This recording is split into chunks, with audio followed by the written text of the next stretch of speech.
I can sit on my back. I can play guard. That's what I've done for a while. It's obviously part of jiu-jitsu. But in no gi, playing guard, unless you're, maybe among the highest level of guard player, it's a pretty tough game to play. You're battling gravity. The top guy, if they're using it right, they can sort of use gravity on their side, dropping their weight into you and, compressing your legs and making you retain your guard, which basically is energy expenditure. And it's more of a taxing game.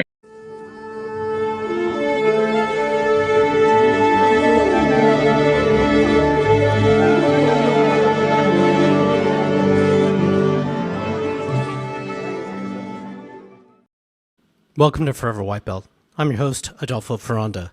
Today on the show, we have the competitor spotlight on Breylor Grout. Breylor's name is synonymous with skill, determination, and a devastating darce choke. He's a black belt under the founder of Legion Jiu-Jitsu, Keenan Cornelius. To put it in perspective, Keenan has only awarded a black belt to one other individual prior to Breylor. Breylor Grout is not just a black belt. He's also one of the top competitors representing Legion Jiu-Jitsu. He's recently been tearing up the ADCC open circuit. And here's a little known fact about Breylor. He's not just a jiu-jitsu powerhouse. He also works full-time as a data analyst in San Diego. Yet, he aspires to transition to full-time jiu-jitsu lifestyle and eventually MMA. But that's not all. Breylor's expertise in the art of the darce choke led folks at Legion to collaborate with Jiu-Jitsu X to create a course that reveals all his darce secrets. It's aptly named Get to Darcin'. And if you want to unlock the mysteries of this devastating submission, you'll definitely want to check it out. We'll explore all of this and more in this episode. And with that, I give you Breylor Grout. Breylor, welcome to the show, man. All right. Thank you for having me. So, Breylor, you are a black belt under Keenan Cornelius at the legendary Legion American Jiu-Jitsu Academy in Southern California, correct? That's right. That's the home base right there. Great spot. Got the black belt, maybe 4, 5, 6 months ago, somewhere around there. So got that. We're just getting started. So can you tell me about that moment when Keenan gave you that black belt? What was that like? Yeah. So, that was crazy because the way that Keenan does it is he's a big fan of surprise black belt promotions. So I basically had no idea that I was getting it that day. And then for whatever reason, my dad was messaging me that day. He's like, hey, are you going to jiu-jitsu today? He's like, I can make it. It'd be a good day for you to go by. I was like, well, I was maybe going to take it off. Why do you want me to go so much? Blah, blah, blah. I eventually went there. And then lo and behold, my buddy Sloan had been reaching out to my dad on Facebook for a bit and collaborating on a good time to make it happen. So yeah, that's why he was bugging me. So he was able to be there and see it. So that was definitely an awesome time. Now, Legion is a massive academy for a California academy. It looks like you have a dearth of training partners there. You are a big guy, and I know big guys always have a challenge of finding a number of training partners. How has that been for you? Yeah, so it's great. I'm still the biggest guy in there. Keenan is obviously a great guy to learn from. He's given me so much good knowledge to use for my body type. Even though I've got an inch or two on him, obviously it's all applicable. But even though I'm still, the biggest, a lot more guys are very close to my size and they can push it. And then my buddies, Mihan, Sloan, I've got some pounds on them, but they're strong as hell. And I don't always feel like I'm bigger than them necessarily. So that's a good benefit there. But yeah, having guys around the size is crucial just to be able to push and, going hard and making sure that, we can go hard enough and not be worried about hurting someone, who's a little bit smaller and this and that. So it's crucial. For context, for the listener viewer out there, can you tell us your size? How tall are you? What are you weighing at now? Yeah, so I'm 6'5", 6'6", and I'm weighing in around 220 pounds, maybe 225, depending on the day. And I'm trying to put on some weight. Speaking of Keenan, he basically wants me to do less jiu-jitsu and more weightlifting and just put on size. But jiu-jitsu is too fun to stop training too much. Now I'm starting to use my size, actually. For a while, I hadn't really done that. I liked playing, sort of almost a small man's game, again, because I had old training partners who were a bit smaller and, worry about hurting them, things like that. But now sort of full throttle ahead for competition with the bigger guys. So I'm playing a bigger guy's game. So what do you specifically mean by you're using your size now? So obviously, I can sit on my back. I can play guard. That's what I've done for a while. It's obviously part of jiu-jitsu. But in no gi, playing guard, unless you're, maybe among the highest level of guard player, it's a pretty tough game to play. You're battling gravity. The top guy, if they're using it right, they can sort of use gravity on their side, dropping their weight into you and, compressing your legs and making you retain your guard, which basically is energy expenditure. And it's more of a taxing game. I mean, watch some guys like the Rutolos, for example. They're not even all that big, but they play that game to a T. It's just using gravity and wearing the guy out on bottom, making him a bit sloppier to where he opens himself up for things to happen. So now, what I mean by that, the long-winded answer is specifically, I'm trying to stay on top. I'm trying to wrestle. I'm also confident on the back. I still love leg locks. I love everything. But if I'm going to be the most effective, it means using my size fully, which generally means being on top and putting the smash on them. For listeners out there also, Breylor is an very active competitor.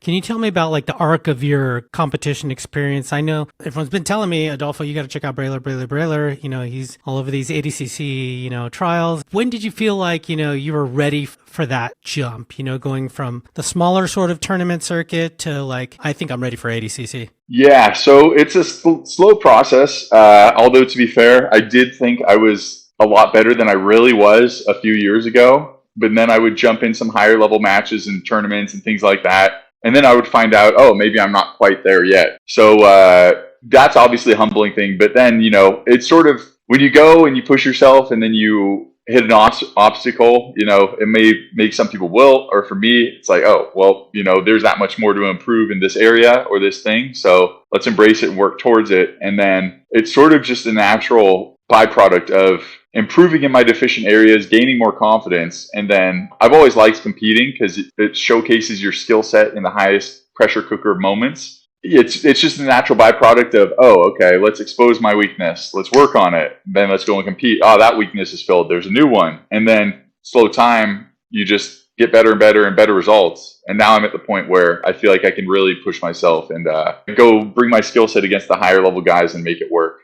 So where do you want to get better? So right now, it's like I said, for a while, it was, I was playing guard, I was messing with this. Now I'm working to stay on top. So sort of continue down that path of things, continue to work my wrestling. For me, it goes whatever flaw gets exposed, recent competitions, then I work to fill that flaw or go down that path more so. And then, rinse and repeat up until the next one. So some of the recent losses since I've been a black belt have been due to either wrestling battles or getting a little bit overzealous on top and going too aggressive and leaving myself open for counter. So basically among those things, although the second one, I don't mind being over aggressive because it's fun. For me, it's fun for the audience. But a little bit more measured, especially maybe in the week or two before the tournament to make sure I'm on the sharp game. I'm playing an aggressive game, but I'm also I'm not putting myself out of place. So is it true that Keenan's been really, it seems like everyone's emphasizing it, but at Legion Wrestling, really putting a big emphasis on there? Yeah, for sure. Yeah, with us Nogi guys, especially we've been working with J-Flow for the past year and a half. So that's just been huge for my game and just for the game of the whole gym, really. We're always just now engaging in wrestling battles with each other.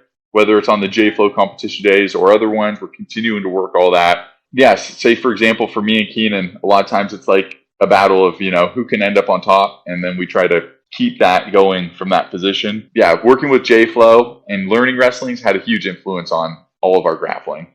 Can you specify who J-Flow is? Yeah, so J-Flow is Justin Flores. He's an Olympic wrestling and judo coach, former coach of Ronda Rousey, former longtime competitor himself, lifelong wrestler and judoka basically. And he's just got a very good blend of all the effective techniques in stand-up grappling combined into one without favor for wrestling or favor for judo. It's like, just whatever works to get this match to the ground. He combines all the elements. We don't have to even think about all that stuff. He's just a wizard and shows us what to do. And yeah, it's basically like a hybrid stand-up grappling set that, he's a master of. But yeah, he's a straight wizard. Yeah, for you people out there, you really should get on YouTube and just put his name in and you will see some pretty amazing stuff. 100%.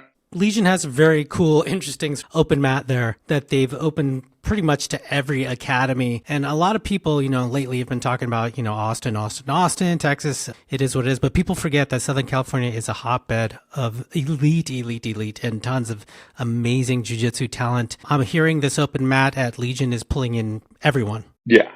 from all different academies. Is that true? And what are you getting from it? What do you see your teammates getting? Yeah. So yeah, no, that's true for sure. It's open for everyone. We don't discriminate who comes by our gym. You can be a past competitor, a potential future competitor, whoever. Like, please come in. Let's train hard. Let's, get some good rolls in. So, anyone who's visiting San Diego generally seems to come by the Legion Open mat, and tons of ADCC vets in there. Obviously, world champs of gi and no gi. It's sort of a mystery of who's going to be there each Sunday, except for maybe like me, Keenan, and Miha are almost guaranteed to be there beating each other up. But other than that, it's a mystery. Whoever comes in, it could be some real tough guys, so it's always fun. Just a reminder to please give us a 5-star review on Apple Music and Spotify and become a VIP member for only 99 cents a month. Get ad-free episodes at anchor.fm/foreverwhitebelt/subscribe. And check us out on Instagram at Forever White Belt Show. Go buy your Forever White Belt swag at teespring.com/forever-white-belt. Check us out on YouTube now at Forever White Belt. Finally, if you ever get to beautiful Northern California, please come roll with us at North Bay Jiu-Jitsu in Marin County, just north of San Francisco. They're amazing instructors and everyone there are great people. Mention the podcast and get 2 weeks free. Now, you brought up Miha a few times. Miha is a black belt at Legion, known for his judo. He doesn't, in comparison to you guys, look like the biggest guy in the world, but you make it sound like he's quite something to handle. Yeah, no, Miha's a beast. He's him and I have a very similar style where we just love just to attack, almost to our detriment. We'll just go crazy, just fight fire with fire, and it's always a fun roll with him for that sake. And also, I a lot of times pride myself on my cardio and continuing to push and wear other guys out, but Miha's, one of the people who I'll be the tired one in there as he's continuing to push it on me. So, and yeah, he's Slovenian, he's a Eastern European, so he's got that, he's got that hardness in him. So he'll come to battle every time. It's great. And he's a great guy, great conversations about everything outside of jiu-jitsu. Good guy, good training partner. He's a beast. Can you think of any dogma or past hard set beliefs, whether it was in technique or otherwise with no gi, that have shifted as you've evolved and you've said, this doesn't work for me, or, this isn't what I thought it, was in the past, or perhaps this doesn't work on elite individuals? Is there any sort of dogma that you had any sort of hard set beliefs in that has shifted? I guess originally I had never really given too much emphasis on wrestling or stand-up in my jiu-jitsu game, because in my old opinion, which was also very gi-based, mind you, so it was okay, if you're wrestle or if you're good at judo, you'll take the guy down and all this work's worth 2 points. It just doesn't really make sense, the amount of work that you have to put into the skill set just for 2 points in competition. But now, as I, evolve and come to understand things more and also push more towards no-gi, I've realized that wrestling is not only just getting the match to the ground, but in no-gi, it's a very scrambly sport, I guess. So if you sweep a guy, or if you're coming up, popping up to his back, it's a wrestling match, you aren't always going to just be able to get the perfect grip and perfect underhook and do this and that. A lot of times you got to fight for it. And that's sort of where the wrestling mentality and style of grappling, I think, helps. And also, as I mentioned earlier, now I'm all about sort of getting on top and using my weight. So even if, say, I just learn all this wrestling just to get 2 points, well, then we're on top and then we're working from there. So it ends up being a lot more than just the initial getting the match to the ground, especially in no-gi. It's a whole lot more control-based. And other things, obviously, there was leg locks. A lot of people didn't like them back in the day. Leg locks don't work, blah, blah, blah. And that's proven to be true. Then there was a bit too much of an overemphasis on leg locks to where people were lacking on the rest of their game. And now I used to only focus heavily on leg locks for a while. But now I'm sort of shifting away from that a bit because I realize, you sit for leg locks, everyone's ready to defend them. Then they can counter you or start giving pressure on the outside of your legs as you're going for them and exhausting yourself. So it's like a circular thing. It's always shifting. So main things I can think of for now, and more to come, I'm sure, probably in a year or two. How is your leg defense game? It's very good. Nowadays, I'm pretty confident in my leg locked attacking and leg defense. Although I was confident in the past, and then I ended up getting heel hooked for a few of my losses. So that was a it's funny. Maybe I was a bit confident earlier than I should have been in it, but now I've continued to work it and I'm confident, but obviously I know that anyone can catch anyone. So anything can happen. But again, yeah, that's sort of like, that was one of the things in my past, as I said. I got caught there a few times too after I thought I knew it. So I'm the type of guy, if I find myself to have a weakness or if I'm running into issues, I want to figure that issue out rather than run for it. So I sort of submersed myself in the leg lock game for about a year, just butt scooting around, only going on the legs. And just that concept in general in jiu-jitsu is huge. Or not in jiu-jitsu, but in anything. I think to improve just in anything in life, you have to sort of be a good loser and recognize that you're not that great at certain things. Because if you think you're good at everything, then why would you put the time in to develop those skill sets? So, I realized I had to learn hole in my weakness. So, for about a year, I'll just sit back to legs, attack heel hooks, defend, blah, blah, blah. So yeah, nowadays I'm very confident for that reason because I embraced that I wasn't where I should be in it and pursued it rather than running away from it. So Breylor, can you tell me a time that you wanted to quit or considered quitting? Yeah, so I don't know if I can tell you a time I wanted to quit, to be honest. I mean, there have been times, you sort of get burnt out with jiu-jitsu and going to training each day doesn't maybe necessarily seem like the most exciting thing you can do. But I think whenever that's the case, I've never really thought about quitting. I'm just like, let me just do some other stuff for a few days and mix it up. As of with the competition stuff, I don't think I ever want to quit necessarily, but I remember sort of being a bit freaked out when I got heel hooked at Nogi Worlds. I think 2021 it was by Jacob Couch, and I felt my knee actually pop out of place. And luckily, the injury wasn't all that bad, but I remember, just being a little bit freaked out. I was like, well, that didn't feel great, like what's going to happen here? But no times of quitting necessarily. Now, let's talk about the new talent that you see out there. Is there anyone that excites you? I don't honestly pay too much attention to it, but one that comes to mind just because I watched it on Combat Jiu-Jitsu the other day is this kid out of B Team. This guy, I think Dorian Olivares or something. He's 17 years old and stormed through this bracket. And then one thing that tripped me out is I heard them make the comment that he's 17 years old with 750 wrestling matches. And I was just like, Jesus, like it's a veteran, 17 years old. If you have 750 matches and if your body isn't torn to shreds, that's pretty impressive. So yeah, I'm definitely, him, obviously as I mentioned before, the Rutola brothers, they're still pretty damn young. Everyone knows about them though. I'm not so much up and comers, but I'm sure they've got a ways to go. And then, focus on myself and my buddies for the most part. So do you have any instructionals out? I would imagine you have something on Jiu-Jitsu X, correct? Yeah, I've got an instructional in Jiu-Jitsu X.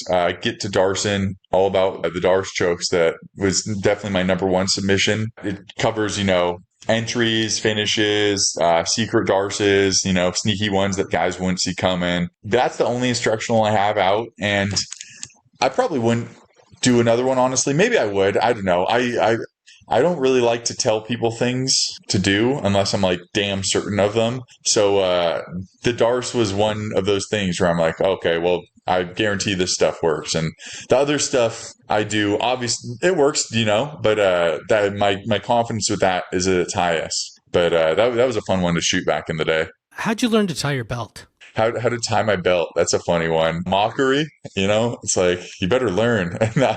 But yeah, it's funny actually, because my roommate actually just started jiu-jitsu very recently. And then, yeah, I know he was, struggling to tie his belt. So it's funny. I was like trying to like talk like, oh, you go under and over and blah, blah, blah. But I think, yeah, maybe it was one of those things where like 2 or 3 times I would just ask whoever's there. And then eventually I was like, okay, let me practice this a couple times. And yeah, then it stuck. So what are your thoughts on the future of jiu-jitsu? And what do you see in your future as well? The future of jiu-jitsu is bright. It's definitely growing all the time. I think it's just going to be, a lot more maybe money coming into it, sponsors, things like that. And then my future is just basically continuing to improve, continuing to try to showcase those improvements in competition and take jiu-jitsu as far as I can, become an expert, not just at jiu-jitsu itself, but at competition, because I think there are different skill sets, like it doesn't matter if you have good jiu-jitsu. All that matters is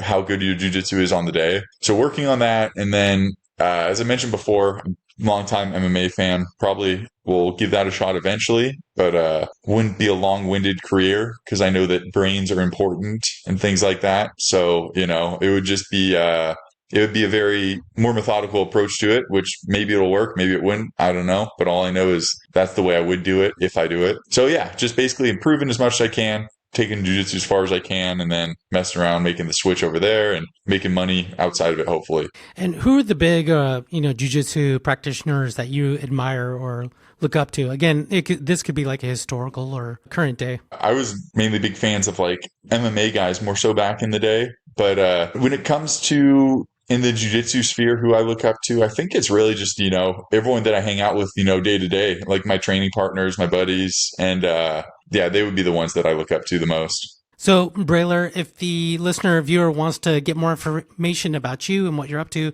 where can they look?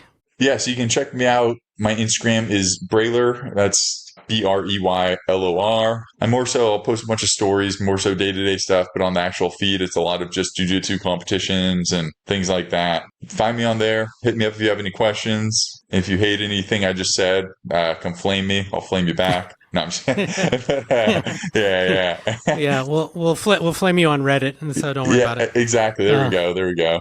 Well, everyone, thanks again. I am your host, Adolfo Ferranda. Another week in the can here. Don't forget to subscribe, give us a thumbs up, and all the things. Good reviews on Apple Music, Spotify, YouTube, and all the things. So, Breylor, again, thanks so much for your time, man. I really appreciate it. Thank you, Adolfo. I appreciate it. All right. Take care. See you guys next time.